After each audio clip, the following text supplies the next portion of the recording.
Donc, fichier d'activité des enfants, page 37, c'est la phonologie. On va travailler sur la valeur du son de la lettre S.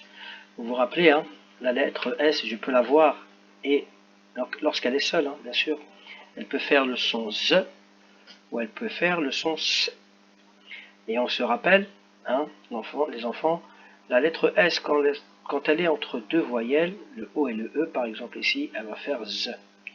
Et lorsque la lettre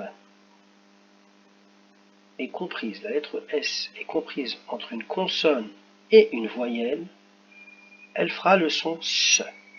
D'accord? Donc il faut toujours se rappeler ça lorsqu'on va lire. Donc ici, exercice numéro 7, il y a marqué barre l'intrus. Vous allez lire les 5 mots en faisant bien attention à la règle lorsque le S il est compris entre deux voyelles ou une voyelle et une consonne, ou une consonne et une voyelle. Lorsqu'il est compris entre deux voyelles, bien sûr, il n'y a pas de difficulté, c'est le son Z. Et consonne-voyelle ou voyelle-consonne, c'est le son S. Donc il va falloir lire les 5 mots, et il y a un des mots qui n'aura pas la même prononciation que les autres, il faudra le barrer. Exercice 8, les enfants. Il va falloir lire les mots. Lorsque vous entendez le son Z, vous les écrivez ici. Lorsque vous entendez le son S, vous les écrivez ici. On passe à l'exercice numéro 9. Rassemble les éléments pour former un mot écrit. Un mot, écris-le. Donc ici, on a des lettres ou des sons qui sont mélangés dans le désordre et il faut former un mot. Je vais vous aider un peu. C'est un mot que vous connaissez très très bien. Ça commence par ch, mais je ne l'ai pas dit. C'est un secret entre vous et moi. Maintenant, ici la même chose. Les lettres et les sons sont dans le désordre. Il va falloir les remettre dans l'ordre. Et c'est aussi un mot que vous connaissez très bien et ça commence par M. À vous de trouver. Écris les syllabes qui composent chaque mot.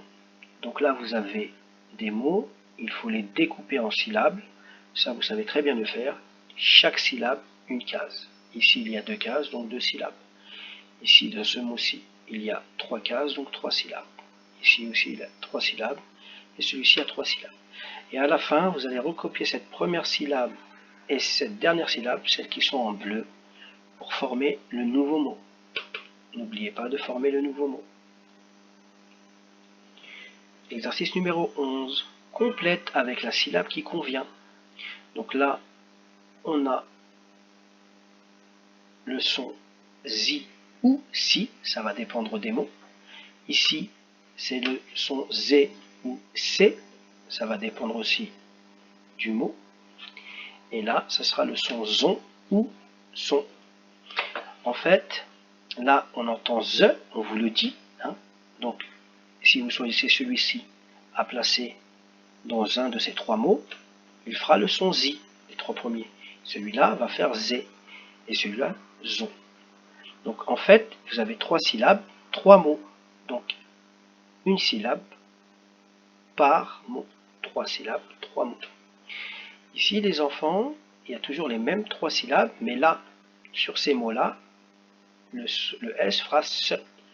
Donc, il va falloir placer ces 3 mots-là, ces 3 sons, au bon endroit. Et ça fera si, c'est et son, en fonction du début du mot, à chaque fois.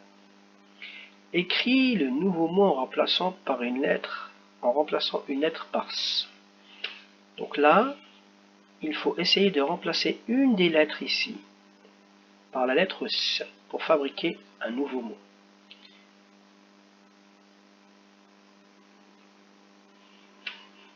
Donc je regarde les mots à peu près. Ce sont des mots que vous connaissez. D'accord? Ce sont des mots que vous connaissez, donc vous allez pouvoir réussir. D'accord? Donc il faut changer une seule lettre.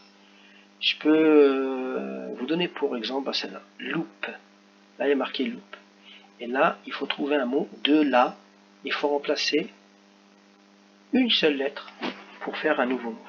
Si je retire le L, les enfants, et que je mets le S à la place du L, donc il va y avoir un S ici, ça va faire S-E-U, soupe, de la soupe. Donc on va écrire soupe. Voilà, bon courage et bon travail les enfants.